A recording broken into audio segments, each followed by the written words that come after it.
ரைட்டுங்களா?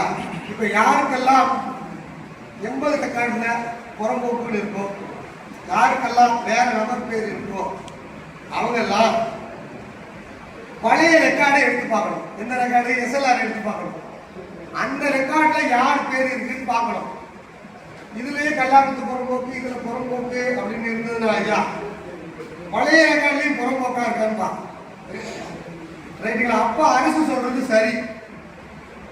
அடுத்து 50ல புறம்போக்கு ஐயா. அப்புறம் புறம்போக்கு நிலத்தை ஒரு சாமானியனுக்கு அரசு 60ல விவசாயம் பண்ணிக்கணும் ஒப்படை கொடுக்குது. என்ன கொடுக்குது? நிலத்தை நீ வச்சுக்கோ, புறம்போக்கு தான், நீ விவசாயம் பண்ற, நீ வச்சுக்கோன்னு கொடுக்குது.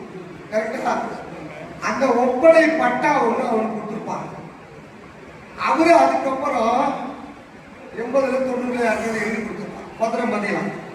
ஆனா அந்த யூடிஆர் போட வந்து அதிகாரி இருக்காங்கல்ல, இவங்க இந்த SLR மட்டும் தான் எடுத்துட்டு வராங்க கிராமத்துக்கு. யூடிஆர் ரெடி பண்ணும் போது அந்த நடுவில் நடந்த ஒப்படை நடந்தது இல்லையா, அந்த ரெக்கார்டு அவங்க கிட்ட இல்ல.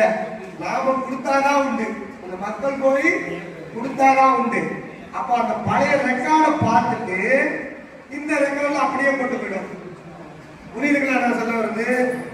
நடுவுல யூடிஆருக்கும் நல்லா புரிஞ்சுக்கோங்க. யூடிஆர் 80, SLR 60 வச்சுக்கோங்க.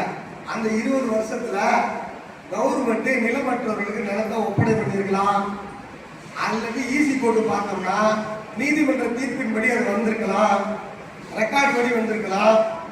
50ல உங்களுக்கு SLR நடந்ததுல, அதுக்கு முன்னாடி ஜமீன் இருந்ததுல, அந்த காலத்திலேயே அவங்க பத்திரம் வச்சிருக்கலாம். அந்த பத்திரத்தின் அடிப்படையில் 60, 70ல பத்திரம் வச்சிருக்கலாம். இதெல்லாம் கண்டுபிடிக்கணும், ஸ்கேன் பண்ணி பார்க்கணும். யூடிஆர்ல தப்புனா, நில உடைமை மேம்பாட்டு திட்டத்துல தப்புனா, இப்படி பின்னாடி ஸ்கேன் பண்ணி பார்த்து இதெல்லாம் ரெக்கார்டையும் தகவல் பெறும் உரிமை சட்டத்துல எடுக்கணும். ஈசி மட்டும் காசு கொடுத்து போடணும். ஈசி மட்டும் காசு கொடுத்து போடணும். ஈசி எப்படி, ஆர்டிஐ எப்படி போட்டு இந்த யூடிஆர்ல தப்புனா யூடிஆருக்கு முந்தைய ஆவணங்கள் அனைத்தையுமே எடுக்கணும். இப்போ ஒரு ஆள் வந்து விவசாயம் பண்றாரு, வருஷா வருஷம் அடங்கல் கணக்கு எழுதி கலெக்டர் ஆஃபீஸ் அனுப்புவார். யாரு இந்த நம்பர்ல விவசாயம் பண்றாங்க அப்படின்னு அடங்கல் கணக்கு வந்து எழுதுவார். 100 வருஷ கணக்கு நம்ம எடுக்கலாம் கலெக்டர் ஆஃபீஸ்ல. ரைட்டுங்களா? இப்போ உங்க இடத்த இப்போ புறம்போக்குன்னு போட்டாங்க, புறம்போக்குன்னு போட்டாங்க. 50 வருஷமா விவசாயம் பண்ற கணக்குல உங்க பேர் இருக்கு. உங்களை காலி பண்ண முடியாது.